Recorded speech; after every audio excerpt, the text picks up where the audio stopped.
It's Christmas! Well, don't we all love Christmas? It is the most wonderful time of the year.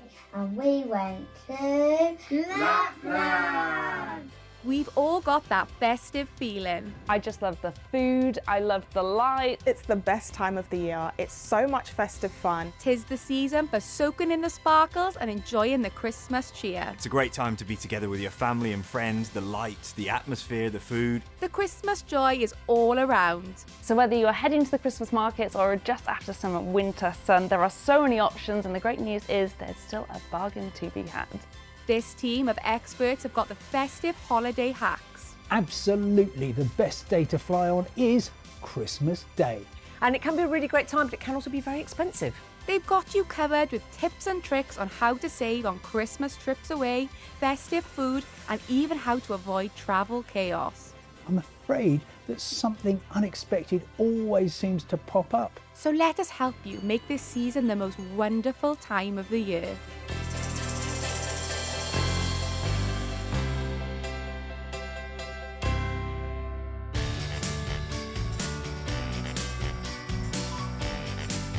Christmas. It's all about the food, let's be honest. From your turkey to pigs in blankets. But keeping everyone fed can cost a fortune. So how can you keep the Christmas dinner food bill down? The Christmas food shop is typically one of the most expensive outgoings of the Christmas period. It's so important that you do a few things. I'm going to start with number one. Have a list and stick to it. Now I'm talking to myself here as well, because you can go shopping and then you smell bread and then out of nowhere you're detouring, but make sure you stick to the list. What you can also do is look at own brand products in any supermarket you go to, which does lots of taste tests of really any sort of food you can imagine, including all of your favourite Christmas products from mince pies to champagne. What we will often find is that own brand products are a lot cheaper and just as good. You're going to be looking at all the things that are on discount, those yellow stickers, and freeze them. And do those kinds of things because they'll really help you bring that cost down. In the run-up to Christmas, I'm always on the lookout for yellow sticker items to make the festive period cheaper. One woman who is the yellow sticker queen is Mum Jo. She saves a fortune all year round using yellow stickers. I rarely pay full price for any meat, and I don't see why it should be different at Christmas time. There are plenty of bargains to be had in the superstores at the moment, so don't get stressed out about Christmas and don't spend more than you can afford. Let's be honest, the Christmas holidays can really drag on. So when the kids are finished playing with their presents, how else can we keep them entertained? There are lots and lots of museums spread throughout the country that are completely free, and when we've asked people about their experiences at museums, lots of the free ones are actually rated as the best ones as well. Look at what's going on locally in your area. So for example, are there free Christmas lights? Are there workshops, for example, that the kids can join? If you look on your council website, you might find the council are running lots of activities. So there might be free things, low cost things going on that they're running, or there's community events. What you're looking at is how to bring the price down of UK attractions, which can be very, very expensive. One way to do this is with rail tickets. Lots of us are going to travel over the Christmas period, and lots of rail tickets have 2-for-1 offers on them that can halve the price of your day out. Do look at cashback sites, do look at booking online, that's likely to be cheaper. Look at going with friends and other family because you might be able to get a discount on group bookings. So always look for ways that you can get those discounts. From cheap days out to a day at the sales, they are everywhere, starting from Black Friday through to the end of January. But how do you know what's a good deal? Of course, at Christmas, we're going to be bombarded with stores trying to sell us stuff. We look at this discount, look at this amazing offer. It's important to use price comparison tools to ensure that you are getting the best price possible. You do not have to take the first price you see. Make sure you check what's the cheapest price. Our tip would be to go to price tracking websites. These are fantastic new bits of technology that track the price of products, and we're talking about millions of products here, and they tell you actually it costs a lot less a few weeks ago, it's likely to cost a lot less in future, and that should give you a little bit of guidance about whether you're paying over the odds. But can you return sale items or unwanted Christmas presents? Important thing to say when it comes to your right to return a product bought in store over the Christmas period is, well, you don't necessarily have a right to return it. Not every store allows you to do that. So it's important to check what the individual store policy is. And indeed, during sales periods, the store may curtail your rights to return. It's so important to be really clear. If you think, the person may not like this, I want to bring it back, well, make sure you know what the store is saying. It's a little bit different when it comes to online. If you buy a product online, you will always have 14 days after you receive it to go back to the retailer and say, actually, I don't want this anymore, I want my money back. Now, you've got to remember your consumer rights when you buy things in the sale. Under the Consumer Rights Act 2015, things must be fit for purpose, match the description, be of satisfactory quality and last a reasonable length of time. And up to 30 days from purchase, you're entitled to a full refund if there's something wrong with it.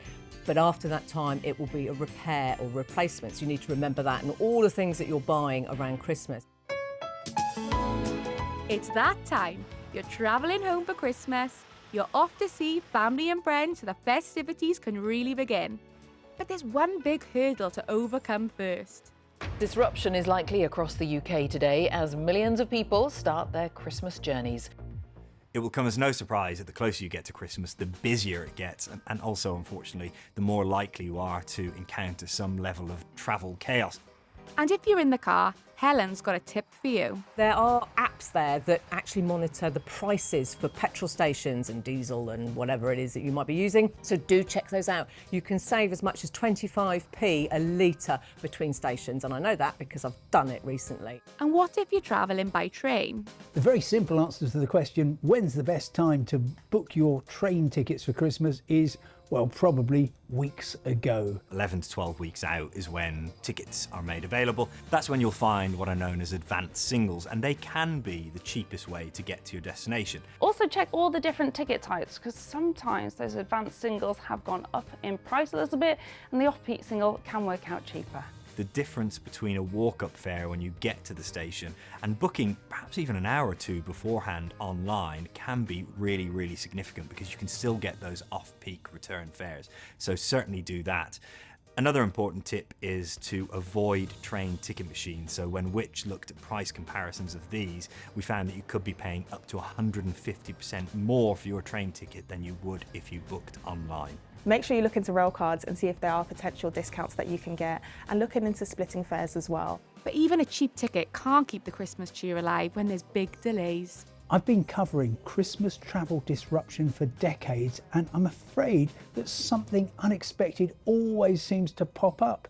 December 2023, for example, we suddenly got the closure of the Channel Tunnel because of a strike by Eurotunnel staff. Tens of thousands of people were left stranded today as the Christmas getaway began. There's stuff and nightmares that you really don't want to happen. We have hotels and everything booked there. We have activities booked there.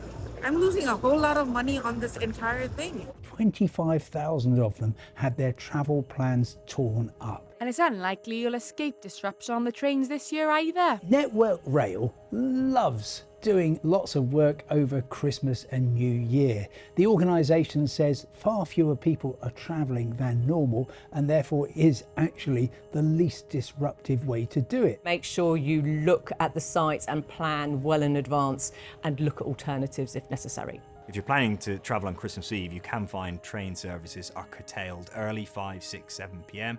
And then really across the whole Christmas period up into the new year, you will find lots of routes are closed or have reduced service. So what are your rights if your journey is cancelled or delayed? So make sure you claim if things go wrong. A very high percentage of people don't, and it literally takes less than 5 minutes. The amount of compensation you're able to claim, it doesn't matter what the reason for the delay is, whether it's a storm, whether there's not enough staff, any of those things, compensation will be due. Depending on the length that you are delayed, then you will get either 25%, 50% back or 100% back. And what if you're heading home for Christmas on a coach? Long distance coach companies are really valuable over Christmas and New Year, partly because they keep going when railways are closed, and in particular Christmas Day and Boxing Day, where you're simply not going to see many trains at all. They will keep going, serving all the airports, generally offering pretty good fares and great service. Typically, it will take you longer to get to your destination, up to twice the time it would take you on the train, but it can be very cheap. You know, you can get from Birmingham and Manchester down to London for a tenner, really, as long as you book even a couple of days in advance. That's Christmas at home sorted. But what if you've been saving the pennies and want to jet off during the festive break? I love getting away at Christmas because I feel like it's, you're in the run up to New Year. You want a little bit of a pause moment before you start your New Year, New You. And what better way to do it than by getting away? Basically, people start planning Christmas almost as soon as the last one's over because they know that prices tend to soar and seats on planes sell out very quickly. Right, come on then experts. Top tip number 1. If it's so expensive to get last-minute Christmas deals, how can we keep the costs down? The best day to fly to get the cheapest deals is quite simply when nobody else is. If you want to go away or abroad, try looking at going on Christmas Eve or indeed Christmas Day. That's where you're going to get the best deal. We're seeing more and more flights being operated from airports across the UK, and actually on Christmas Day itself you are going to find that relatively few people want to travel and therefore the fares are much lower. One of the best days to fly over Christmas, and indeed the whole year, is New Year's Eve. If you're willing to forgo the fireworks and Jules Holland, then you'll find some of the cheapest flights available, simply because many people don't want to fly. Come back in the second week of January and really you're talking about some of the cheapest flights you will see all year. You can actually set flight alerts to let you know when the price goes up and also goes down, and they often will come straight into your inbox. That's a really nice way to make sure you do not miss out on an amazing deal. So bagging a bargain flight is sorted, but where should we be jetting off to?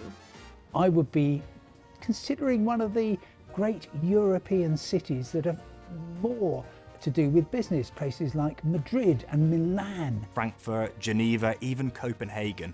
We have lots of flights from this country to those places, and over Christmas, very few people going, so you will see really cheap fares. But if you want to go to the Canaries or the Caribbean, well, you'll be very hard pressed to find anything at any price. And if you do find something, it's going to be super expensive. Some of us, we can get really distracted when we see a very cheap price to go somewhere, but you have to factor in everything.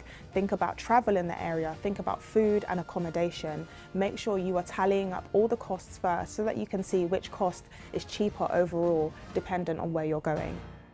But what if you're wanting a last-minute Christmas trip? Can you keep the costs down? I do sometimes simply leave it to the last minute. If you go to a hotel just after 6 o'clock in the evening, typically they will know by then whether they've got any rooms available and they might be prepared to do you a deal.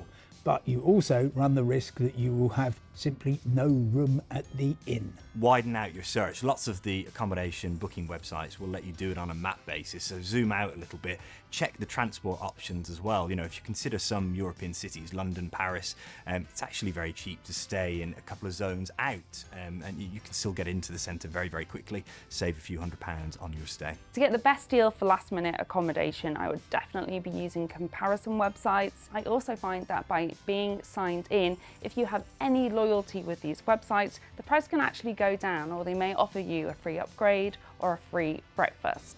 So you've got your cheap room, but what else should you consider?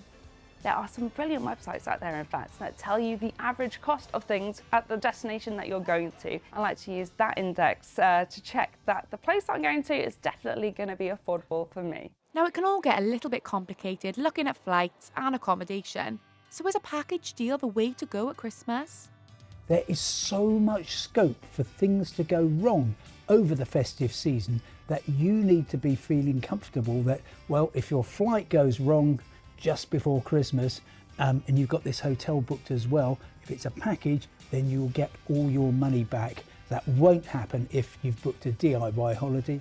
So you've booked your flights, you're jetting off for some festive fun, but what I want to know is, can you bring your Christmas prezzies on the plane? Every Christmas, people will wrap up presents absolutely beautiful, a little bit of tinsel, it's going to be just lovely. And I'm afraid security people, and I used to be one at Gatwick Airport, will at times have to take the whole thing apart to check what's inside. I would definitely advise you not to wrap your presents if you're flying abroad. Simply put them in a gift bag instead, it's just as nice. Or do what I used to do, just wrap everything up in tin foil. If you're not a fan of taking to the air, what are your options? You can look at channel tunnel crossings, you can look at coaches, you can look at ferries. So make sure you're exploring all options. And if you're travelling from the big smoke, you've got plenty of options. We're probably all familiar with the Eurostar direct destinations by now, Amsterdam and Brussels and Paris, but indeed you can get much further than that if you grab a connection in one of those places. You know, you get to Paris, have lunch in Paris, and then half of Europe is your oyster there, and you can still be there within a day. It can be as cheap as taking a flight and be as quick as well.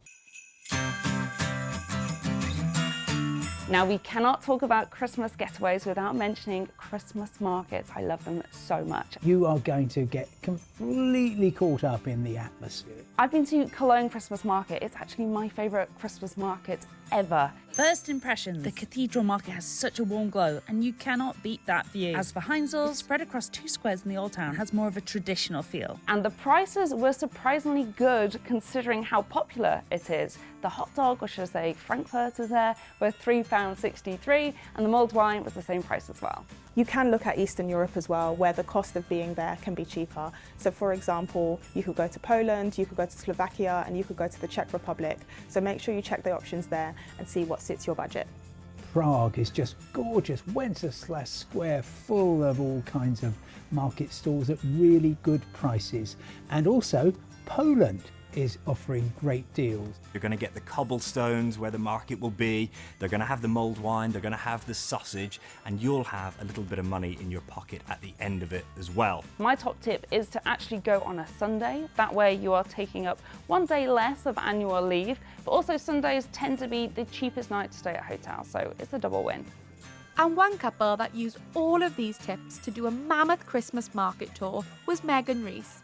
In 2023, they visited 12 Christmas markets in 12 days, and it only cost them £400 each. We started in our home country of Wales, then we went off to Edinburgh and London before heading over to mainland Europe, where we went to Brno in Czechia, and then on to Bratislava, Budapest, Vienna, Zagreb, Basel, Strasbourg, Berlin, Warsaw, and finishing our Christmas trip up in Krakow. The key to keeping it affordable was flexibility. We literally just went onto a flight comparison site and clicked Explore Everywhere, which has allowed us to find a really affordable flight to get us into Europe. From there, the world really is your oyster. Along similar lines, we were really flexible with accommodation. It is so important to do your research because every country is different. And they found some great bargains. If you are on a much tighter budget, it is so affordable to do Christmas markets. We found options that you could visit one Christmas market in Europe for a couple of nights from as little as £150 per couple. Merry Christmas! Merry Christmas! So deals are out there, but what else do we need to know? One thing to be aware of is the fact that not all of them accept card. Some traders will only accept cash, so make sure you've got some local currency. But if you are paying by card, well, try and make sure you've got a card which does not have a foreign transaction fee. Always pay in the local currency. So when you are using your credit card or your debit card and it says you want to pay in the local currency, do you want us to convert it into pounds, you are always going to pay more if you accept into pounds. So pick the local currency and you'll be saving a few % on whatever you're buying.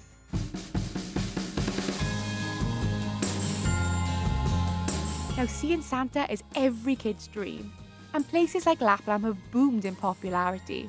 December 2024 will see more flights to see Santa Claus in Finnish Lapland than ever before from the UK. And of course, it's a lovely opportunity for the kids to meet Father Christmas. We're going to see Santa.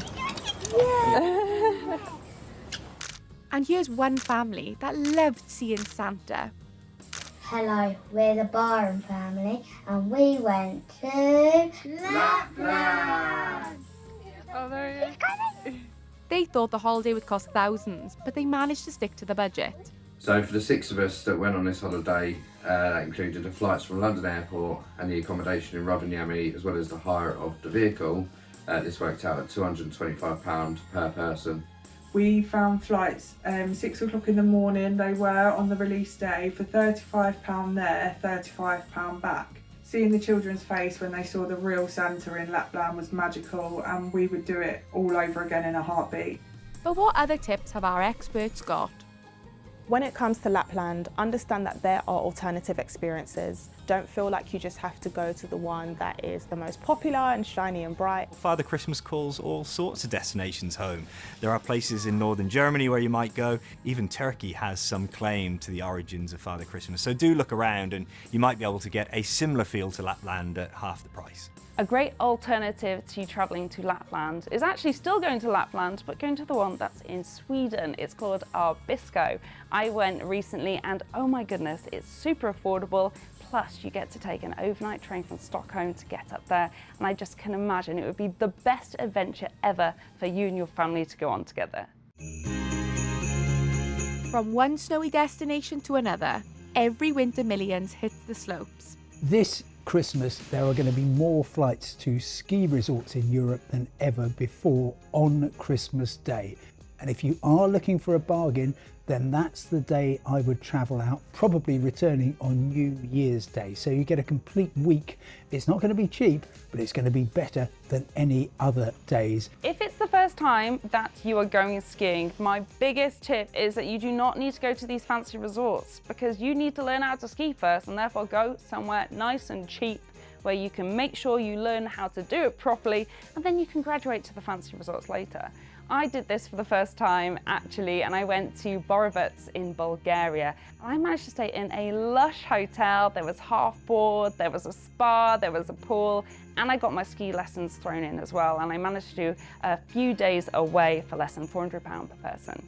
What lots of ski veterans will say from their holidays in keeping costs down is don't eat and drink on top of the mountain, or certainly reduce the amount you can, because the price between how much it is up there and the restaurants at the very top at the actual, the ski passes where you are, is going to be far more expensive than the town down below. So that can be a really good way to keep your costs down. The cheapest deals I've found are where you book an apartment. That simply means that you're going to be doing lots of self-catering, which is actually quite fun, particularly if you're in a big family group, and you're not going to be paying anything like as much as you would be in a fancy hotel. Some package holiday providers do include the lift pass as well. So do your maths, work out how much the flight will be, how much the hotel will be, how much the ski passes are on top as well, and it may turn out that a package holiday provider can do it cheaper instead. One woman who knows how to bag a bargain when it comes to skiing is mum of two Hannah West. She's great at getting a last-minute ski holiday, paying less than £1,700 for a family of 4. It was holding out until the Black Friday sales and getting £200 off an already discounted holiday that got us this fab price. As a family, package ski holidays work really well for us for peak weeks like Christmas, as they often include extras that would usually add loads to the cost of our holiday. And something I do every year to save money before we go skiing is buy our kids who are still growing second-hand ski gear. There's one golden rule when it comes to ski holidays though: insurance. If you are off skiing, remember to have the correct insurance, because a lot of standard insurance policies don't cover this. You're looking at winter sports cover instead, because quite simply, if you haven't got that and you do have an injury, it's going to end up being a very expensive holiday indeed. Now sometimes Christmas cheer quickly disappears when you're abroad and the holiday goes wrong. The first rule, if you're booking any kind of travel abroad, is get insurance at the same time. It's about things that that you can't foresee, and if it's not the company's fault, that's when you will need your insurance. When it comes to insurance, the bare minimum you're really looking for in cover is $5 million. That's for your medical insurance. Obviously, you're going to need more if you're going to the US, if you're going to Australia. And do your research on that insurance. It's very rarely, if ever, the cheapest way to do it, buying it from the company that's selling your holiday. So do have a look on all the sites and make sure it is the cover that you want. If you've got medical conditions, make sure you declare them, because if you don't declare them, you may well not be able to claim. When it comes to last-minute bargains, I think it's very important to do your due diligence to make sure you know why it is the price that it is. And that's everything from checking what the weather's going to be like in the place you're off to. Is it monsoon season? Is that the reason they're trying to lure you in with this amazing deal? Another thing that I like to check is the FCDO, which is the government website. It's the Foreign, Commonwealth and Development Office website. It is so good. It tells you everything from what visas you need, what the political situation is, to weather warnings. It's brilliant, and you can also sign up for email updates there that come straight into your inbox. Who'd have thought it? Turns out 'tis the season to book your summer holiday. Christmas is over. You're looking for a lift? Well, I have some really fantastic news for you that now is the best time to book your summer holiday. Really from November, December, January, that is the best time to book your summer holiday. We know that at Which because we have tracked the prices of package holidays through almost the whole year. That's when you'll get the best bargain on your Europe summer holiday. We always know that the holiday adverts come out in January, but sign up for those sites that give you the price monitoring, and then you can get your alert for when those prices have come right down and when you can choose to get it. If you're just getting confused by all these offers of free child places and low deposit trips, just sit there calmly working out how much the trip is actually going to cost in total. Ideally, talk to your local human travel agent and they will be able to work out the best deal for you. So there you have it. From this Christmas to next, that's all your festive holiday hacks sorted.